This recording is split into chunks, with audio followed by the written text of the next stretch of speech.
Boa noite, professor. Boa noite, Gustavo.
Pessoal, professor, tem um pessoal querendo entrar aqui. Eu acho que eles esqueceram que o link está na página do Evo. Eu vou mandar uma mensagem aqui no grupo.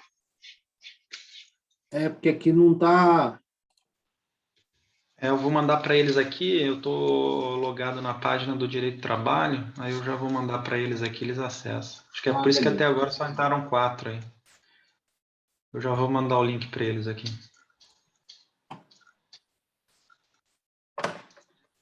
Então...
Professor, aquele caso vai demorar um pouquinho para eu tratar com o senhor lá, porque eu estou enrolado no serviço e estou enrolado aqui com a faculdade também, com os trabalhos que tem que entregar.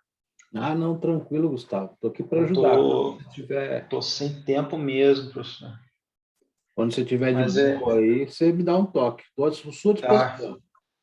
Pior que eu vou precisar mesmo, professor. Tá enrolado o negócio lá. Não. Aí eu vejo com calma, depois eu entro em contato com o senhor e eu converso com o senhor. Ah, não, fica tranquilo com relação a isso. Fica tranquilo.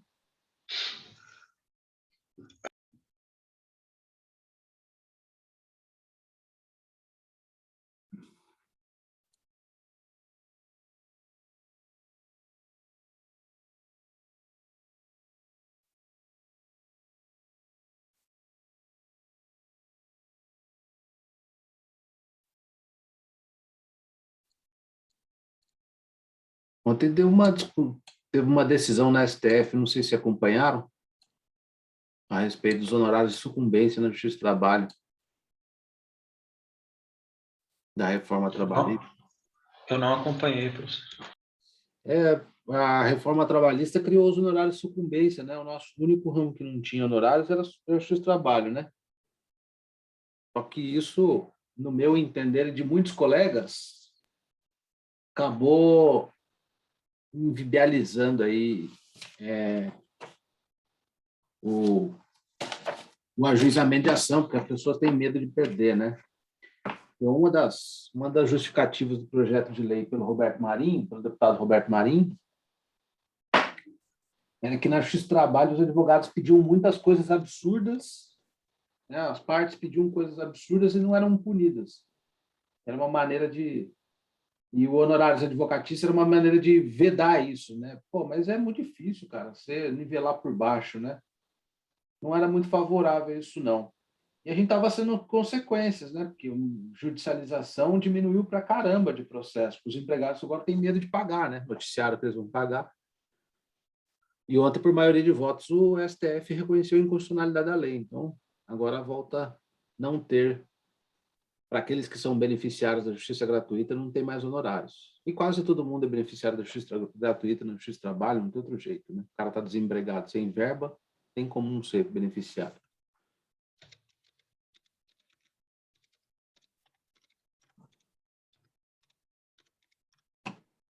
Bom,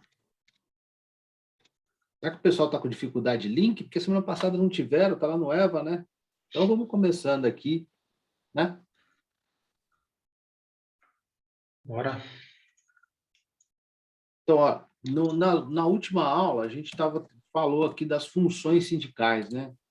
Função negocial, função política, aquela coisa toda. E aí eu parei na função negocial aqui, que eu, além daquela função principal do sindicato, que é a coordenação e defesa dos interesses da categoria dos indivíduos, eu também disse lá que a outra função primordial ou principal é a função negocial. Eu até tratei de uma matéria do artigo 611-A, 612-B da CLT a respeito do que o negociado pode prevalecer sobre o legislado ou que o legislado pode prevalecer sobre o negociado nesse sentido, né? E a gente tratou desse assunto, né? Tem um tema de repercussão geral no STF, que é o tema 1048 ou 1046, que vai julgar essa questão do que pode ser flexibilizado com relação à CLT, né? A Constituição Federal, o artigo 7º da Constituição Federal. Só que antes de adentrar, assim, lógico, terminando a questão da função negocial, é preciso que se diga aqui também a questão dos interesses coletivos, né? Dos interesses coletivos. E interesses coletivos, eu tenho, quando eu trato de interesses e quando eu trato do direito sindical ou do direito coletivo do trabalho, só um minutinho.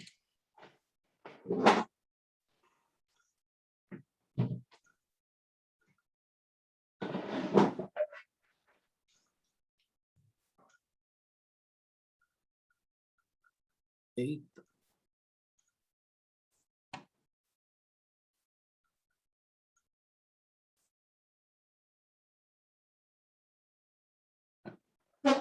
Então, quando eu trato aqui do direito sindical e do direito coletivo do trabalho, eu tenho duas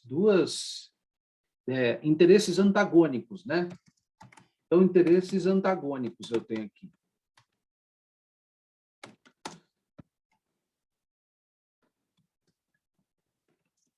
Porque, de um lado, eu tenho o sindicato que representa os trabalhadores, vou colocar assim de profissional, e, de outro lado, eu tenho um sindicato que representa os empregadores, eu vou colocar assim de econômico, categoria econômica. E, por óbvio, que o interesse deles é divergente, né? São interesses antagônicos. Enquanto uns querem melhorar a condição social, melhoria da condição social com melhoria de direitos, outros direitos, melhoria de condições de trabalho, melhoria da condição social, os da categoria econômica, não que eles não querem a melhoria da condição social, mas eles querem que isso ocorra à luz do capitalismo, né? O lucro, né? O lucro, sempre mais lucro, sempre maior o lucro, né? E lógico que o lucro barra nesse interesse da melhoria da condição social dos trabalhadores, né? Aqui, o interesse do sindicato ou da categoria econômica é efetivamente o lucro, né? Ou a economia, ou não custo, vamos dizer assim, alguma coisa relacionada a isso, né? Então, a gente tem a perspectiva de interesses e são interesses antagônicos, né? A gente vê isso, sempre nós estamos percebendo isso na história do direito sindical, na história do direito coletivo do trabalho, esse conflito de interesses. Então, a categoria sempre tem uma database. A database ela é igual à data em que é o aniversário da categoria, vamos dizer assim. É onde tem um aumento, é quando tem aumento, quando tem um aumento, por exemplo, do piso do salário, né, do reajuste do salário, o aumento ou reajuste de salário. E nos momentos que antecedem essa database, geralmente é nesse momento em que os conflitos eles emergem como antagônicos, né? É geralmente neste momento em que os conflitos emergem como antagônicos aí para os dois sindicatos, né? E eles emergem como antagônicos para os dois sindicatos, porque um sindicato, obviamente, dos empregados querem um reajuste melhor de salário, outras garantias que não estão convencionadas em acordo com a convenção coletiva, um adicional de horas extras maior, né? Uma cesta básica melhor, um pagamento de uma PLR num valor maior, e, por outro lado, o sindicato aqui dos empregadores ou sindicato econômico, muito pelo contrário, sobre a bandeira da crise econômica, eles querem reduzir, não dar aumento de salário, por exemplo, categoria profissional que é 10%, eles querem dar 2%, né, de interesses econômicos. O que mais? Eles querem aqui uma melhoria de cesta básica, uma cesta básica melhor, ou então até a implementação de uma cesta básica. Aqui eles dizem que não tem condições de dar a cesta. Então, são interesses antagônicos pela perspectiva de cada um. Um quer a melhoria da condição social, né? E a melhoria do seu salário, obviamente, e o outro baseado ali na ideia do capitalismo, mesmo o lucro, né? Na ideia do lucro, perseguir o lucro, né? A todo e qualquer custo, às vezes, não só basicamente com relação a isso, você tem ali interesses antagônicos. E esses interesses eles emergem justamente nessa questão de quando se aproxima da database, que é quando eles sentam numa mesa de negociação para resolver esses conflitos aí, né? Resolver estes conflitos de interesses. Então, na verdade, a negociação nada mais essa negociação na esfera coletiva, ela nada mais é uma resolução de conflitos, né? Resolução de conflitos. E aí eu disse para vocês na aula passada, eu até consegui agora compartilhar, para que a gente compartilhe o vídeo, não sei se já assistiram, do William Ury, que é um dos maiores, ou se não for o maior, especialista em negociação. É lógico que ele traz uma questão, ele que implanta nas universidades aí, em Harvard, a matéria negociação. É lógico que ele tá num patamar totalmente diverso do nosso, ou do meu, por exemplo, em que ele faz negociações com relações internacionais, políticas internacionais. O tamanho é a capacidade desse indivíduo com relação a isso. Mas eu transporto para a negociação aqui, inclusive ele fala, num dos textos da entrevista, né, ele fala que a negociação, matéria negociação, tinha que ser banco acadêmico, tinha que ser na graduação. Inclusive, ele cita o curso de Direito. Né? Ele fala que essa negociação tem que ser, tinha que ser em graduação no curso de Direito. Ele fala isso por dois motivos. Né? Não talvez pela perspectiva do direito sindical americano, mas ele fala isso porque o americano, antes dele de ele ter litígio, de haver litigiosidade das ações, né, das relações de trabalho, ele procura sempre uma maneira extrajudicial de solucionar o conflito, não na justiça, né? Ele não quer a solução do conflito na justiça. Ele quer a solução de conflito, ele quer a solução do conflito de maneira extrajudicial, medidas extrajudiciais. É uma cultura americana. Quando você vê aquele seriado lá do Switch, do Harvey Specter, lá, aquele negócio todo fantasioso lá, que é escritório de advocacia, ali meio que retrata isso, né? Porque quando você prestando atenção naquele contexto ali, lúdico, que é um seriado da Netflix, mas as tramóias todas, as tramas todas, são envolvidas em demandas que elas não viraram judiciais, né?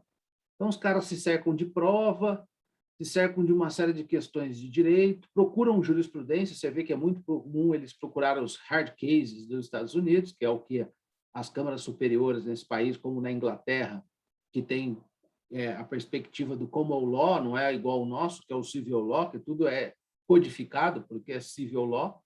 O deles não, a jurisprudência tem uma força muito grande, não que não tenha lei, obviamente. Então, eles procuram brechas nesses casos paradigmáticos, né, com relação a situações em que eles vivenciam, eles procuram brecha nisso para poder verificar se aquela ação tem sucesso ou não. E talvez eles judicializem em pouco as demandas ou esses interesses de conflitos, esses interesses antagônicos entre pessoas e entre grupos, talvez não vão parar nas barras do judiciário, porque demandar um processo nos Estados Unidos é muito mais caro do que no Brasil, nessa perspectiva. Os honorários de advogados são muito mais caros, as custas para quem perde são muito mais caras, os honorários de sucumbência são muito mais caros. Então, quando há uma questão divergente, o Switz ele retrata bem essa questão, é até meio ilustrativa, assim, tem uma poesia, né? Ali de o cara ameaçar o outro, olha, vou demandar, o outro ficar com medo, aí um arruma uma prova, o outro destrói a outra prova, aí os caras acabam fazendo um acordo extrajudicial. Então, esses acordos extrajudiciais também são meios de solução de conflito que desagam numa negociação, né? Ou eles antecedem por uma negociação. Então, quando eu tenho conflitos antagônicos, né, eu posso ter uma negociação para resolver esse conflito. E é isso que a gente vai mais ou menos estudar. E aí, logicamente, que no Brasil, só fazendo esse link aí, já que eu falei dos americanos, o Brasil é um dos países que mais tem judicialização de interesses no mundo, né? É o judiciário mais inchado do mundo, porque a gente tem uma cultura de judicializar tudo. Até porque algumas questões a gente não tem outros meios de solução de conflitos de forma extrajudicial. Então, a gente procura o judiciário mesmo para poder resolver os nossos problemas. E então nós temos isso, né? No direito individual do trabalho, no processo individual do trabalho, a gente não tem um meio de solução extrajudicial de conflito. A gente tem um meio que pode ser um meio de solução extrajudicial de conflito, que foi uma lei que nunca pegou, caiu em desuso. Eu cheguei a utilizar um pouco dessa perspectiva, dessa lei, que eram os centros de conciliação, antes de você ajuizar a ação. nas câmaras intersindicais, você ia através do sindicato lá, fazer um acordo, mas isso não era meio de solução de conflito judicial, isso era um meio de soluções de conflito extrajudicial. E não pegou. Hoje ninguém vai, nem os sindicatos têm mais essas câmaras de conciliação. Dificilmente você vai achar um sindicato com uma câmara de conciliação lá, um centro de conciliação. E os termos que eram realizados, os acordos que eram realizados lá, eram chancelados pelo Poder Judiciário, eram reconhecidos pelo Poder Judiciário. Então, em demandas individuais, eu não tenho medidas extrajudiciais ou formas extrajudiciais de solução de conflito. Mas em demandas coletivas, coletivas o que eu digo é direito do trabalho, aí, direito sindical, em demandas coletivas, eu tenho sim essa questão do reconhecimento de soluções, medidas de soluções de conflitos, de forma tanto extrajudicial como judicial. Então, quanto ao direito sindical, eu tenho sim soluções de conflitos de forma soluções extrajudiciais e judiciais, né? E judiciais, é o que a gente vai verificar aqui. Mas retornando lá, eu disse a vocês de interesses. E a negociação é uma das formas, negociação no sentido genérico, é uma das formas, e a gente vai ver dentro dessa perspectiva de negociação quais são as ferramentas de solução de conflito ou quais são as técnicas de solução de conflito. Esses interesses antagônicos no direito do trabalho, eles são da categoria e, portanto, então, são interesses de sindicatos, né? Então, portanto, são interesses coletivos, né? São interesses coletivos, como eu fiz o exemplo ali do sindicato que é 10% dos empregados, os sindicatos empregadores querem dar um aumento somente de 5%, 2%, há um interesse coletivo. Só que assim, olha, para eu estudar esses interesses antagônicos, eu tenho que efetivamente buscar o conceito do que são interesses coletivos. Então, eu tenho que buscar o conceito do que são interesses coletivos. O conceito de direito de interesses coletivos está no artigo 81 da Lei 8.078 de 1990, o famoso Código de Defesa do Consumidor. O famoso CDC, Código de Defesa do Consumidor. É lá que eu encontro esses conceitos aqui. Então, ele fala assim, a defesa dos interesses, e a gente não está tratando de um ramo do direito que cuida de consumo, obviamente, mas essa definição de interesses a gente tira aqui do direito do consumidor. Então, ele fala, a defesa dos interesses, né, e dos direitos dos consumidores e das vítimas poderá ser exercido em juízo individualmente ou a título coletivo. É isso que nos interessa. Individualmente, a reclamação trabalhista. O que nos interessa aqui é título coletivo no papel do sindicato do Ministério Público. A defesa coletiva será exercida quando se tratar. Aí que é aqui que o bicho pega, né? Aqui que o bicho pega. Quando se tratar, aí ele fala lá, de interesses difusos, assim entendidos para efeito deste código, os transindividuais, ou seja, ultrapassam a pessoa do indivíduo, de natureza indivisível, então, para mim, isso é importante, essa informação, o direito em si, a lesão, o direito em si, tem natureza indivisível. De que sejam titulares pessoas indeterminadas ligadas por uma circunstância de fato. Pessoas indeterminadas ligadas por uma circunstância de fato. Então, assim, ó, o direito é indivisível, a lesão do direito ela é indivisível, eu não consigo identificar se a lesão foi do meu direito, se foi direito do Gustavo, se foi direito do Henrique e a Islã. Eu sei que naquele grupo de pessoas não identificáveis houve uma lesão do direito, né? Mas ele é difuso, eu não consigo identificar as pessoas e não consigo nem dividir o direito para cada qual, se é um montante de uma responsabilidade civil ou uma indenização por danos morais. Então, o exemplo clássico aqui de direitos difusos, isso vocês vão ver essa conceituação de novo quando vocês estudarem CDC, Mas o exemplo clássico aqui de interesses difusos é o exemplo em fábrica que polui, fábrica, poluição de ar. Uma fábrica em Taubaté, cuja não tem um tratamento específico numa determinada chaminé, e essa fumaça, esse resíduo que está no ar aí, ela se espalha e causa uma poluição.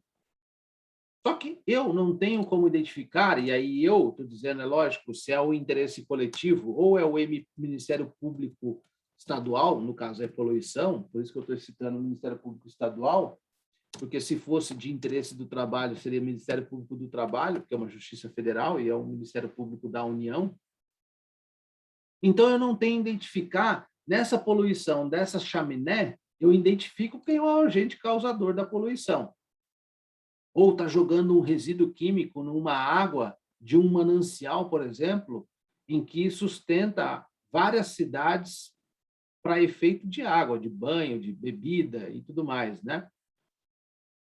Esses dois exemplos são os clássicos de direitos difusos, porque você não consegue individualizar os titulares do direito, são pessoas indeterminadas. Ainda que você consiga identificar que a fábrica está poluindo aqui em Taubaté, você não sabe dizer se a fumaça está pegando o Parque Três Marias, ou Belém, ou está atingindo até Caçapava, Pinda, Tremembé, se chega a poluição até São José. Você não consegue identificar quem está sendo prejudicado por aquela questão daquela poluição ambiental. Você não consegue. Pode ser o vizinho da fábrica, pode ser eu que moro do outro lado da cidade. Eu não consigo dividir a lesão do direito. A lesão é igual para todo mundo. O direito é igual. As pessoas deveriam ser reparadas, mas como eu não tenho como identificar quem é o sujeito que sofreu o dano, eu não tenho como repará-las. Mas o Ministério Público tem legitimidade, nesse caso de poluição, por exemplo, a ajuizar uma ação civil pública contra essa fábrica e pedir uma indenização por danos morais. Só que essa indenização não vai ser revertida aos indivíduos que moram em Taubaté. Vai ser destinada a um fundo qualquer aí. Na Justiça do Trabalho, geralmente as indenizações decorrentes de ações coletivas promovidas pelo Ministério Público do Trabalho são destinadas ao Fundo de Amparo ao Trabalhador, ao FAT. Então, ao fundo, a alguma ONG, sei lá, vai ser destinada a algum sujeito, porque eu não tenho como dividir o direito, eu não tenho como identificar as pessoas que foram lesadas pela poluição daquela fábrica. E aí a gente chama que esses direitos são difusos, ou interesses difusos, sem identificação dos lesionados e uma natureza indivisível. Eu não consigo dividir, eu não consigo mensurar qual foi o prejuízo do Gustavo, qual foi o meu, qual foi o do Henrique, eu não consigo fazer isso nesses exemplos de direitos difusos. Só que tem um porém. Esse conceito de direito difuso não entra, isso reconhecidamente pela doutrina e pela jurisprudência, e até pelo TST, não entra para questões de trabalho, ou, melhor dizendo, para as questões sindicais ou de direito coletivo do trabalho. Não entra esse conceito no direito coletivo do trabalho. Então, portanto, a gente não vai ter direito difuso envolvendo na nossa matéria de direito coletivo. Só que não são só esses interesses denominados de forma genérica coletivos, porque eles se subdividem em difusos coletivos e individuais homogêneos. Coletivos genérico e coletivo stricto sensu, vamos dizer assim, é o que eu vou falar agora. Então, um outro interesse aqui, né? Um outro interesse aqui são os interesses coletivos assim entendidos para efeito deste código, os transindividuais, ou seja, passam da perspectiva do indivíduo, são pós-indivíduo, depois do indivíduo, algo maior do que o indivíduo. Então, são transindividuais, de natureza indivisível, de natureza indivisível, que seja o titular o grupo. Olha só, mas agora tem uma diferença de difusos, porque eu consigo reconhecer um grupo lesionado. Olha lá, ó, que seja titular o grupo, vou colocar asterisco aqui.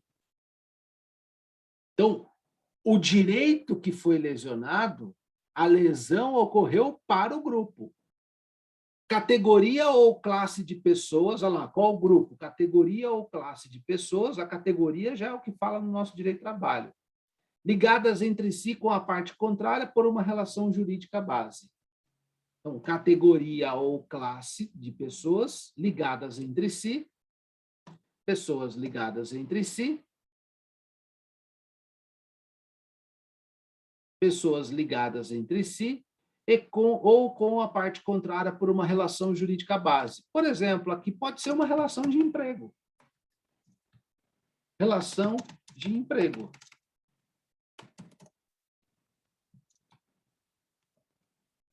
Pode ser uma relação de emprego. Tá? Então, olha só.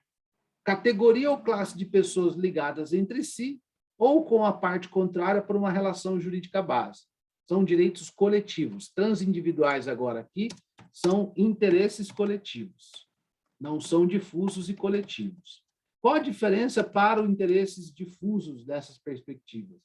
Nessa perspectiva, porque aqui nos interesses coletivos eu reconheço o grupo lesionado. Eu reconheço o grupo lesionado.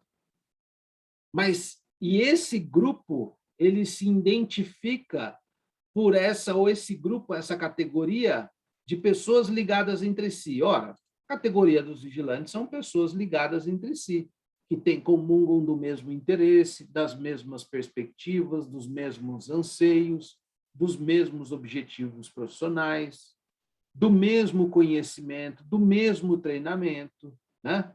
Então, pessoas ligadas entre si ou com a parte contrária com relação ou por uma relação jurídica base. Então, imaginemos aqui, por exemplo, uma determinada indústria, né, que um gerente regional, imaginemos que essa indústria tem, sei lá, 3 plantas e esse é um no lugar do Nordeste do país, um no lugar do Sul do país e um no lugar Sudeste do país. Então, ela tem 3 plantas e um gerente que coordena essas 3 plantas. E esse cara, por exemplo, esse gerente é um assediador nato. E ele comete aí quando ele passa um mês lá no Nordeste, ele comete um assédio com um grupo de trabalhadores daquela empresa. Quando ele vem para São Paulo, ele comete, quando ele vai para o Sul, ele comete, né? E, de repente, o Ministério Público chega uma denúncia para o Ministério Público do Trabalho e ele identifica os trabalhadores da indústria X, esse grupo de trabalhadores da indústria X, então, portanto, é uma classe de pessoas ligadas por uma relação jurídica entre si, e, nesse caso, eu vou mais além, não é nem por uma relação jurídica entre si, é entre ela e essa empresa X, estão sofrendo lesão com relação ao assédio moral praticado por esse gerente. Só que eu sei que o grupo, e esse grupo relacionado são todos os trabalhadores da empresa X, no Nordeste, no Sudeste e no Sul, sofrem um assédio moral e eu tenho que reparar o grupo. Só que eu não consigo dividir, eu não sei se neste grupo eu pessoalmente sofri o assédio, ou o Zé lá do Nordeste sofreu assédio, ou a Luísa do Sul sofreu assédio. Mas eu sei que um grupo de pessoas vem sofrendo assédio. Caberia uma ação civil pública pelo Ministério Público do Trabalho e caberia também uma ação coletiva pelo sindicato da categoria que representa, pedindo, por exemplo, uma indenização por danos morais. É óbvio que quando quando a gente fala em dano moral, é um pouquinho mais complicado, mas quando o Ministério Público do Trabalho ele postula um dano moral nesse sentido, nesse exemplo, e ele não consegue, a natureza do direito é indivisível, ele sabe que é do grupo, mas ele não consegue identificar quem naquele grupo sofreu assédio, ele sabe que o grupo em si está sofrendo assédio, aí a indenização por danos morais vai lá para o FAT, né, o valor da indenização. Mas pode ser, não precisa necessariamente ser uma indenização por danos morais, pode ser alguma outra coisa, uma obrigação de fazer, enfim, uma condenação nesse sentido. O Ministério Público tem legitimidade para entrar com ação civil pública. Tá? O sindicato ele tem legitimidade para entrar com ação coletiva. Algumas vozes e algumas jurisprudências, sindicato representa a categoria.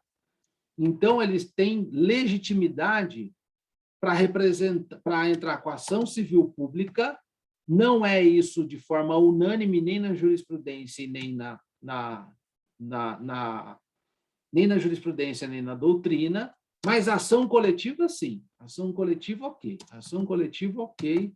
Eles têm legitimidade. Um outro exemplo de interesses coletivos de natureza indivisível, imaginemos que a empresa X não fornece protetor auricular.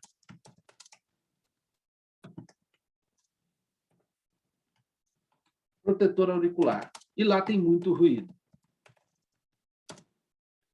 Só que eu não fiz ainda um laudo, né? Não existe um laudo efetivamente feito para dizer que empregado YZ tem contato com ruído, o JHL não tem, o ABC tem mais ou menos, né?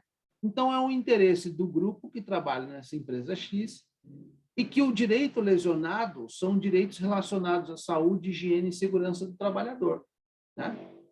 E aí ele vira um direito coletivo na perspectiva em que identifica um grupo que está sendo lesionado, naquela perspectiva de todos os trabalhadores de uma determinada indústria, cujos protetores, os EPIs, os equipamentos de proteção individual, não estão sendo fornecidos. Caberia uma ação civil pública por parte do Ministério Público do Trabalho. Se ele souber disso, ele vai ter legitimidade para isso, obviamente, ou até uma ação civil pública por parte do sindicato, para aqueles que entendem que o sindicato tem legitimidade de promover ação civil pública, mas, via de regra, a gente entende que a legitimidade do sindicato é com a ação coletiva, que é o meu posicionamento, mas, enfim, existe uma divergência nisso. Não vou entrar muito nesses detalhes, mas é mais ou menos isso aí. Tá? Agora, os interesses individuais e homogêneos, também aqui, aí agora ele está no inciso 3º, né? Os individuais homogêneos, eles têm uma outra perspectiva. Também são interesses coletivos, eu falando de forma genérica, né? Não aquele coletivo igual do inciso 2 ali. O do inciso 2 é o stricto sensu. E quando eu falo em interesses coletivos, eu falo de uma forma genérica. Os interesses individuais homogêneos são assim entendidos que ocorrem de origem comum. Então, é mais simples. Qual que é a origem? Não está falando de relação jurídica base, pessoas ligadas entre si, só está falando de uma origem comum. Imaginemos que um setor da indústria H,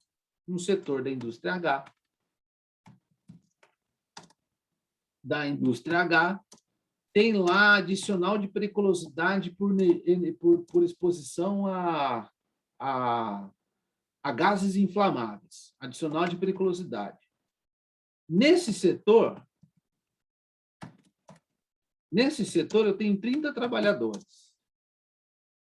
Desses 30 trabalhadores, eu posso efetivamente, e a perícia vai constatar isso, a perícia no local de trabalho, vai constatar que os 30 têm contato com o adicional de periculosidade ou com o agente periculoso. E aí eu estou aqui identificando um grupo de pessoas. E agora, a lesão ao direito, ela não é indivisível, ela é divisível. Por que ela é divisível, professor? Porque cada um deles pode postular o seu adicional de forma individual. Eu consigo mensurar nesses 30 trabalhadores o meu adicional. Imaginemos que nós estamos aqui em 17, nós fazemos parte desses 30 trabalhadores. Eu consigo mensurar o quanto vai ser o meu adicional, o quanto vai ser o do Gustavo, o quanto vai ser o do Henrique, quanto vai ser da Ana Paula, do Caio, da Cláudia, 30% sobre o salário. Então, eu reconheço um grupo de trabalhadores cuja natureza ou a lesão do direito ela é divisível. Eu consigo reparar o direito de cada um dentro desse grupo. Mas percebam que ele não fala as pessoas ligadas por uma relação jurídica base entre si, ou uma relação jurídica base, ou pessoas ligadas por uma mesma ligação, né, entre si. Ele fala de origem comum. A origem comum é o contato com um elemento periculoso, o gases inflamáveis. Né? Um exemplo, por exemplo, aqui para vocês, se eu posso imaginar, de interesse coletivo. A indústria, a Hyundai, não sei se foi a Hyundai ou a Toyota, algum tempo atrás, fez um recall lá dizendo que, aliás, o recall está dentro do Código de Defesa do Consumidor, né? É uma norma do Código de Defesa do Consumidor. E o recall é feito para que as pessoas para que as pessoas não, as indústrias tentem se afastar de uma certa responsabilidade. E aí, não sei, foi alguma dessas japonesas em que, quando o airbag acionava, voava partículas de alguma coisa lá e machucava o rosto das pessoas, alguma coisa, poderia até causar o evento morte. E aí a indústria fez o recall, chamando todos os consumidores daquele determinado veículo, daquela determinada marca, do período de produção desse veículo, de montagem do veículo, com o número de chassi relacionado. Eles não fazem isso porque eles estão preocupados, no meu entender, com a saúde do consumidor, obviamente. Eles estão preocupados com demandas judiciais e com indenizações, né? Isso é uma ideia que a gente exporta do direito norte-americano, obviamente, porque no direito norte-americano, quando você tem alguma falha de um produto ou serviço, ou quando, vamos dizer, não é nem isso, porque o nosso Código de Defesa do Consumidor é uma das legislações mais modernas do mundo, elogiada no mundo inteiro, mas quando você tem uma indenização nos Estados Unidos, é diferente o peso dessa indenização em termos monetários do que você tem no Brasil. Isso porque a responsabilidade civil e a forma de encarar o dano é diferente num país norte-americano do que no nosso. Porque aqui a gente tenta compensar o sofrimento da vítima, observando o princípio do não enriquecimento ilícito. E no direito norte-americano, a intenção é mais punitiva. Ó, meu amigo, ou você consegue, eu estou te condenando aqui numa indenização milionária, você nunca mais repetir esse erro. Então, o caráter da indenização é muito mais punitivo do que compensatório. Aqui no Brasil, não, é muito mais compensatório e um pouco punitivo. Mas a intenção é compensar o dano da vítima. E por isso que a gente não tem uma legislação que fixa qual é o valor do dano moral, a não ser uma legislação que a gente utiliza, uma legislação própria, só vingando de radialista, alguma coisa nesse sentido. E agora com a reforma trabalhista, que quantifica o dano se ele é leve, moderado, grave ou gravíssimo na quantidade de salários. Só que ainda assim, essa questão de ser leve, grave ou gravíssimo, ainda é subjetivo do juiz. E por isso que a gente não tem uma legislação que, de forma estanque, quantifique danos morais no país. Porque a nossa questão é compensatória, então tem que avaliar outros critérios. Será que sujar o nome do Silvio Santos, por exemplo, negativar o nome do Silvio Santos, um boleto de um celular de R$30, será que causa tanto prejuízo para o outro que ganha um salário mínimo e meio, depende de uma linha de crédito, né? Uma negativação do nome? E parece que o Silvio Santos vai ficar chateado com a negativação do nome dele, realmente, mas ele paga aquilo ali com um solepapo e aciona o jurídico dele. O dano dele talvez seja muito menor do que aquele outro que não tem tanta condição. O juiz vai avaliar caso a caso. Existe um estudo de como avalia a quantificação do dano. A qualidade da vítima, a qualidade do ofensor, o local que foi feita a ofensa, se vai gerar enriquecimento ilícito, se vai compensar o sofrimento da vítima. Existe um critério doutrinário que os juízes aplicam para respeito de danos morais. Mas o que eu estou dizendo aqui para vocês, voltando aqui no nosso no nosso esquema é que, nessa perspectiva que eu trouxe aqui, né, por exemplo, do adicional de periculosidade, a gente consegue dividir o dano, a gente consegue dividir a nossa lesão. Então, o Gustavo vai ter uma lesão, eu vou ter outra, e eu vou conseguir mensurar a lesão de cada um. E aí, o sindicato aqui tem legitimidade para entrar com ação coletiva.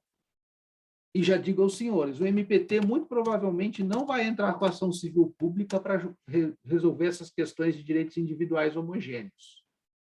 Homogeneidade é que ele parece igual para todo mundo. Mas aqui é importante que é uma origem comum, uma relação de fato que liga as pessoas, que liga a essa situação da lesão do direito. Certo, pessoal? E vejam que interessante, a mesma forma que eu posso, quando eu falo de direito, lesão aos interesses individuais homogêneos, eu posso entrar com ação particular. Eu, indivíduo lúcido, sozinho, ajuizar a ação. Só que em processo, vocês talvez aprendam que é o seguinte, vocês aprendam que existe a questão da contingência e da litispendência. Se eu ajuizo uma ação com o mesmo objeto e com as mesmas partes, outra ação não pode vir nesse mesmo sentido. E nessa perspectiva, o sindicato pode entrar com ação coletiva, por exemplo, nesse exemplo do adicional de periculosidade. Podendo entrar com ação coletiva na qualidade de representante dos trabalhadores, aí ele precisa conversar com cada um, ou na qualidade de substituto processual. Inclusive, tem súmula a respeito desse tema. E a súmula fala, quando houver interesses individuais homogêneos, o sindicato pode atuar na qualidade de substituto processual. Na qualidade de representante, o sindicato, para entrar com ação coletiva, ele busca a procuração de cada um dos indivíduos. Ó, fulano, me dá procuração para a gente entrar com ação. Ó, fulano, me dá procuração para a gente entrar com ação. Na qualidade de substituto processual, ele pode fazer diferente. Ele entra em nome do sindicato. Sindicato dos Metalúrgicos de Taubaté. Ajuiza ação contra a empresa H para contemplar ou para reivindicar o adicional de periculosidade de todos os trabalhadores que trabalham no setor X, que são 30 trabalhadores até onde a gente saiba, periculosidade, no setor X, reivindicando o adicional de periculosidade. Então, ele é substituto processual. Naquele momento, a informação não veio para o processo informando quem seriam os representados. Se seria eu, se seria o Henrique, se seria o João, quem que seria?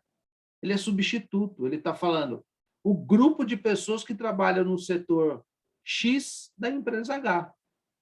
Obviamente, que me perguntaram numa outra turma assim, professor, mas como é que a empresa faz para se defender? Não é pior para a empresa? Porque pode pegar um número maior de empregados. Bom, eu vou relacionar como defesa numa ação coletiva, eu vou falar, olha, tudo bem, vocês estão entrando como na qualidade de substituto processual, tá ok. A legislação permite? Permite. Só tem um porémzinho nessa história toda. Eu só vou querer fazer que vocês façam, eu só vou exigir eu vou contestar dizendo que eu tenho essa relação de pessoas que trabalham nesse setor. E aí vai haver a dialética do processo para ver se é isso mesmo, se não é. O fato é que todas essas pessoas do setor H, do setor X, da empresa H, estarão contempladas pelaquela ação coletiva como substituto processual. E se amanhã ela for procedente, vai pegar todo mundo. E às vezes o cara nem está sabendo que juizou uma ação coletiva e ele vai ser contemplado. Quando chegar lá na fase de execução, o sindicato vai comunicar, olha, a gente entrou com uma ação coletiva, temos um dinheiro aqui para te pagar, porque era um interesse individual homogêneo. Certo, pessoal? Bom, e aí, olha, dentro disso tudo, a gente precisa distinguir aqui a questão dos conflitos. quais são as formas de conflitos que a gente tem. Então, quais são as formas de conflito que a gente tem, né? A gente costuma, a doutrina divide aqui os conflitos de duas maneiras no direito coletivo do sindicato, no direito coletivo do trabalho. São conflitos econômicos e conflitos jurídicos. É uma divisão doutrinária da essência desses conflitos no direito coletivo do trabalho. Os conflitos econômicos são aqueles que criam, modificam ou extinguem condições de trabalho. Condições de trabalho. Os conflitos jurídicos, eles falam basicamente a interpretação da norma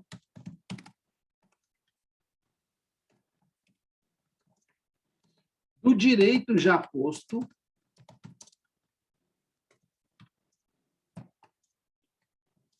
na forma de lei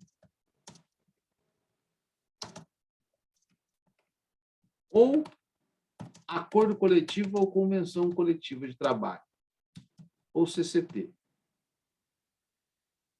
Conflitos econômicos, fica muito claro.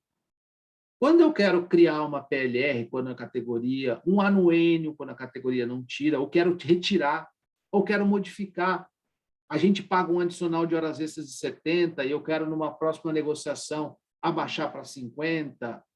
Quando eu quero criar, olha, nossa categoria não tem anuênio, a cada ano recebe R$5 a mais de trabalho da empresa. Então, são questões que envolvem, basicamente, a grosso modo falando, são questões que envolvem ou que refletem no bolso do trabalhador e da empresa. Os conflitos de natureza econômica. Um reajuste em que uma categoria está pedindo 10%, o empregador quer dar 3%. São conflitos de natureza econômica. Conflito de natureza jurídica passa mais para esse campo da interpretação, da exegese. No sentido de que eu tenho um conflito, por exemplo, de uma lei em que a interpretação é ambígua. Se eu entender X, eu prevaleço o grupo de trabalhadores ou a categoria. Mas se eu entender Y, eu prevaleço o grupo dos empregadores ou o sindicato econômico. Ou de uma lei, ou de um acordo coletivo e convenção coletiva que as próprias partes celebraram. Porque, às vezes, a redação fica confusa realmente e começa a abrir margem de interpretação para dois campos. Quando eu tenho essa perspectiva, ou quando eu tenho essa natureza conflitante de interesses, no que o direito já posto diz, por exemplo, uma lei, ou um acordo ou convenção coletiva, eu digo que esse conflito tem uma natureza jurídica. É um conflito jurídico. E aí, pessoal, os nossos meios de solução de conflitos. É importante para eu entender meios de solução de conflitos, não só eu verificar a OIT, porque existe na OIT uma regra, mas eu tenho que dar uma olhada no artigo 114 da Constituição Federal quando eu quero entender meios de solução do conflito no direito coletivo do trabalho. Direito coletivo, eu tenho que ler o artigo 114. Porque, além dele fazer referência aos meios de solução de conflito, o artigo 114 cuida da competência da Justiça do Trabalho. Quais são as ações que a Justiça do Trabalho pode julgar? Então, nós temos aqui, olha, pela OIT, pela Organização Internacional do Trabalho, nós temos 3 meios de solução de conflitos, reconhecidas pela OIT. Nós temos a judicial, que é o que o brasileiro adora. Nós temos aqui reúne conciliação e mediação.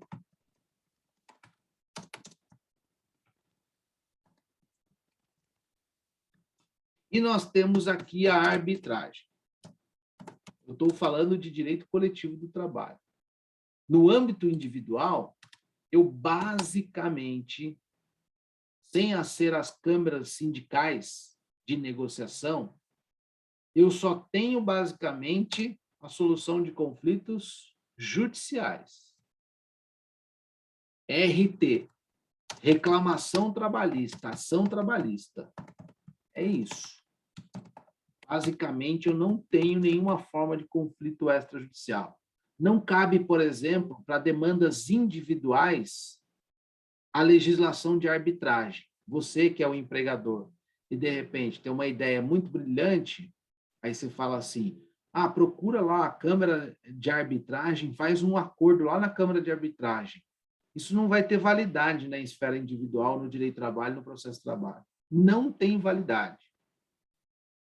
Porque a lei de arbitragem, no artigo 1º, ela fala assim, a arbitragem serve para uma solução de conflito extrajudicial dos direitos de cunho patrimonial. E o direito do trabalho não tem cunho patrimonial, tem cunho social. Então, daí a jurisprudência, a doutrina, todo mundo reconhece que lei de arbitragem para as reclamações trabalhistas, no âmbito individual, não cabe arbitragem no âmbito individual. Mas no âmbito coletivo é diferente. No âmbito coletivo é diferente. Tá? Professor, Pois não. desculpa interromper aí, mas aproveitando esse momento específico, que quando o senhor fala que no âmbito coletivo é diferente, Vai caber o coletivo arbitragem. é isso? Então, mas o coletivo aí que o senhor se refere é referente a uma categoria do sindicato, por exemplo, a categoria do sindicato do comércio de Pinda, ou 3 ou 4 funcionários daquele determinado comércio. Não, da categoria. Da categoria. Ah, Da categoria. Por exemplo, vou te dar um exemplo. Eu falei para vocês que tem um conflito econômico e um conflito jurídico. Um conflito econômico e um conflito jurídico. Imaginemos que tem um impasse entre o sindicato dos empregados e sindicatos dos empregadores com relação a qual o reajuste que vai ser aplicado. Só que imaginemos assim, Henrique, eu represento sindicatos empregadores e você representa sindicatos empregados. E a gente, na nossa negociação, como dois atores sociais, a gente não chega em absolutamente lugar nenhum da nossa negociação. Nossa negociação é infrutífera, ela não surte resultado. Você está querendo um aumento de 10, eu estou querendo só dar 2. Nós combinamos, que é isso que fala a lei de arbitragem, a chamar um árbitro pela lei de arbitragem, que são as câmaras arbitrais, que o laudo que ele dá, a sentença que ele dá, tem validade na justiça. Então, para efeito de categoria de direito coletivo do trabalho, aí eu reconheço a arbitragem. Aí eu chego assim, eu sei que o Gustavo é um árbitro, e aí eu falo para o Henrique, para você assim, Henrique, vamos fazer o seguinte, já que a gente não chega em lugar nenhum, vamos fazer o seguinte, vamos nós dois chamar o Gustavo, porque ele é árbitro, é reconhecido, tem lá a Câmara de Arbitragem dele, e ele vai ajudar a nós pacificarmos o nosso conflito. Eu vou entrar nesse detalhe, mas o que o árbitro faz? Ele entra como um terceiro para palpitar mesmo como é que tem que resolver essa negociação. Agora, o que a gente tem que tomar cuidado é o seguinte, olha, quando eu trato de 3 empregados, por exemplo, ainda que eu pense no critério de direitos individuais homogêneos, como eu estava explicando, eu posso não estar aqui pensando num direito coletivo. Aí tem que tomar cuidado para ver a perspectiva disso daí, ou como... Aí que eu fiz a confusão, professor. Quando o senhor falou, por exemplo, lá de um gerente que abusa ou molesta lá 2, 3, 4 funcionários, aí se enquadraria numa ação coletiva. Mas, porém, no caso de Não, olha só, se eu consigo identificar que são 3, 4 funcionários, eu saio daquele exemplo. Ah, tá. Eu não estou falando em direito coletivo na perspectiva do artigo 81 do CDC. Aí elas poderiam entrar com uma ação individual ou uma ação plurima, sindicato representando as 3, 4 como autoras de uma ação. Aí eu saio dessa discussão de direito coletivo, direitos coletivos e direitos individuais homogêneos. Eu saio dessa perspectiva. Aí elas poderiam reivindicar. Agora, por que eu não entro com o critério de ação coletiva? Por que eu não entro como interesse coletivo? São pessoas ligadas entre si, são pessoas ligadas entre si. São pessoas ligadas por uma relação jurídica base? Sim, relação de emprego, no caso do gerente. Só que a natureza do direito é divisível. Ela não é indivisível. Se eu falo de 3, 4 trabalhadoras, eu consigo identificar qual o assédio de uma, qual o assédio de outra, qual o assédio de outra. Inclusive, quantificar o dano, à medida que eu posso auferir a exposição do agente agressor ali, o quanto ela ficou exposta àquele assédio. Por que eu dei esse exemplo? Eu participei uma vez de um... Eu estava fazendo sustentação oral num processo meu em Campinas. E quando a gente faz sustentação, a gente faz inscrição da sustentação para a gente... então, a gente faz inscrição pela internet. E é por ordem de inscrição. Quando você vai lá, às vezes você caiu lá pelos últimos. Você não sabe o que a galera aí no estado de São Paulo está se inscrevendo. Aí você passa a tarde inteira assistindo até você ser chamado. Está lá a turma de desembargadores olhando você no parlatóriozinho ali para argumentar sobre o seu processo. Tinha um processo de uma indústria têxtil, que eu acho que é de Limeira, alguma coisa assim daquela região do estado de São Paulo, que ela judicializou a ação numa reclamação individual. Só que, quando você tem julgamento no tribunal, em recurso no tribunal, fica assim, fica o juiz, o desembargador relator, 2 desembargadores compondo a Câmara, são 3 votos. De um lado fica assistente do desembargador, que é a escrivã ali, que fica reduzindo os votos e tudo mais, a escrevente, né, melhor dizendo. E do outro lado fica representante do Ministério Público.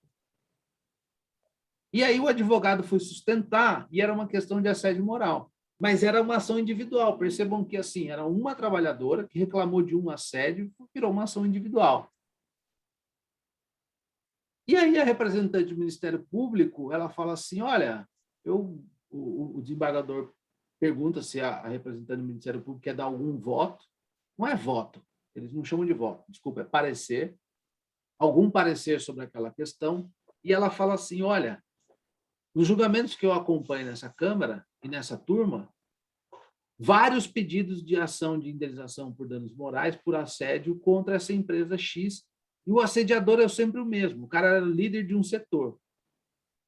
Aí eu iria um pouco mais além. Se o sindicato juizasse uma ação, eu não sei quantas pessoas, porque ela não falou isso naquele momento, mas imaginemos que naquele setor, aquele supervisor daquele setor, tinham 40 trabalhadores. Aí não seria direito coletivo, aí seria direito individual homogêneo. São pessoas ligadas pela mesma relação, pela mesma origem, ou seja, estão debaixo do guarda-chuva desse supervisor que está cometendo assédio. Eu não sei se isso era nesse setor com 40 pessoas. Eu sei o que a representante do MPT fez. E por isso que justificou ela individualmente entrar com uma ação, porque era interesse individual coletivo, interesse homogêneo. Individual homogêneo, porque se fosse coletivo, ela não conseguiria entrar com uma ação sozinha reivindicando os danos morais, entendeu? Então, só toma cuidado um pouquinho com isso aí. Mas os meios de solução de conflito extrajudicial é justamente por isso. Para você entender o que você pode resolver através de uma negociação fora do judiciário e dentro do judiciário. E é importante entender esses interesses difusos, coletivos e individuais. Vocês vão rever isso. Vocês já tiveram direito ambiental? Não. Vocês vão rever esse conceito em direito ambiental, porque também é um direito coletivo, o direito ambiental, no direito de consumidor e o primeiro contato agora comigo, mas vocês vão ter outros exemplos, porque é um conceito difícil mesmo, é difícil distinguir. Na prática, agora, se você jogar no Google, por exemplo, você vai achar várias ações de direitos coletivos e direitos individuais e direitos difusos. Por exemplo, quando o Ministério Público entra com uma ação coletiva lá em Brumadinho, por conta daquele acidente, ele tem legitimidade para entrar com uma ação civil pública para aquilo, porque atingiu quem? O grupo de moradores, que são ligados entre si ou por uma relação jurídica, pela relação ambiental, por exemplo, com a Samarco, sei lá. Né? Só que naquela questão, aí verificou-se o quê? Será que aquele direito ele é indivisível, todos os lesionados de Brumadinho, ou será que eu consigo identificar um grupo de pessoas que teve o direito lesionado? Aí eu tenho que olhar o caso em concreto, senão fica muito difícil eu dar uma resposta, basicamente. E eu tenho que ver qual que é o direito lesionado. Ah, não, são todas as pessoas que moravam na vila até 5 quilômetros. Eu consigo identificar. Se eram 10 casas, aí ele vira direito individual homogêneo. Aí todo mundo tem o mesmo direito. Ah, não, eu quero postular a indenização do cara que dirigiu o caminhão e que morreu. Não, o direito é individual dele. A família vai postular um dano moral para ele. Entendeu? Então tem que tomar cuidado, é um pouquinho difícil realmente, mas só para perceberem isso com relação. Mas se você procurar no Google, você vai achar um monte de exemplo. E por que ele está no Código de Defesa do Consumidor? Por que esse conceito veio no Código de Defesa do Consumidor? Porque é o seguinte, quando uma empresa lança um produto ou um serviço, eu penso numa situação macro, né? Então, o Ministério Público tem que ter legitimidade para cuidar dessas ações de consumo numa magnitude maior do que só a minha relação aqui em Taubaté. Imaginemos que uma marca de Coca-Cola lança um produto que tem uma substância lá que não pode ser ingerida por gestante. É um direito difuso. É um direito difuso porque é um direito de todos os consumidores que consomem Coca-Cola, mas eu não consigo individualizar quem vai sofrer o dano. É a mesma coisa do recall lá que eu disse para vocês. Entendi. Quando eu falo do veículo do Toyota lá, por exemplo, ou do carro japonês, que quando acionava o airbag explodia partículas de não sei de quem, que poderia até causar a morte, a montadora do veículo, ela poderia até, que eu acho que não tem isso, não existe, a não ser que fosse uma montadora de Ferrari ou esses carros muito caros, mas ela não tem controle de quem comprou. E ainda que ela tivesse o controle de quem comprou o veículo, ela não tem o controle de quem repassou o veículo para outro. Então, são interesses difusos, né? São interesses difusos. Não consigo identificar o grupo de pessoas que tem um determinado Toyota no Brasil inteiro, ou um determinado veículo que vai lá estourar no Brasil inteiro. O indivíduo que é indeterminável, no caso. Né? Isso, o direito é coletivo, mas o indivíduo é indeterminável. Isso, exatamente. Eu não consigo determinar. Agora, lógico, se você me perguntasse, professor, mas numa situação fática, num primeiro momento, o direito é indivisível. E o indivíduo também é indeterminável. Porque, a não ser que você saiba que saiu alguma notícia de que o airbag explodiu e jogou partícula e matou ou lesionou alguém. Do contrário, na nossa primeira perspectiva, o direito é indivisível e é indeterminado.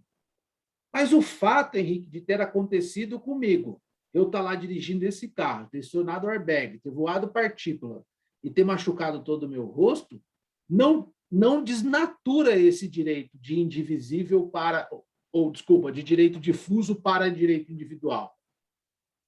Uma coisa não passou a ser determinável, né? Porque daí identificou quem foi. Mas aí ele sai da esfera coletiva. Entendi. Esse direito continua na esfera coletiva, porque as pessoas em potencial podem se machucar com relação a esse airbag. Mas Lúcio, sofreu um acidente, então, para mim, Lúcio, eu tiro ele da esfera coletiva e trago para a esfera individual. Aí eu vou pedir reparação por danos morais, reparação civil, aí eu vou entrar com uma ação por má prestação de serviço do Código de Defesa do Consumidor. Veja só, eu estou entrando com uma ação particular. Eu retirei da esfera coletiva e trouxe para a minha esfera individual. Mas, ainda assim, ele vive naquela esfera coletiva também, enquanto eu não identificar o grupo de pessoas lesionadas e nem qual a lesão que ocorreu. Você entendeu isso?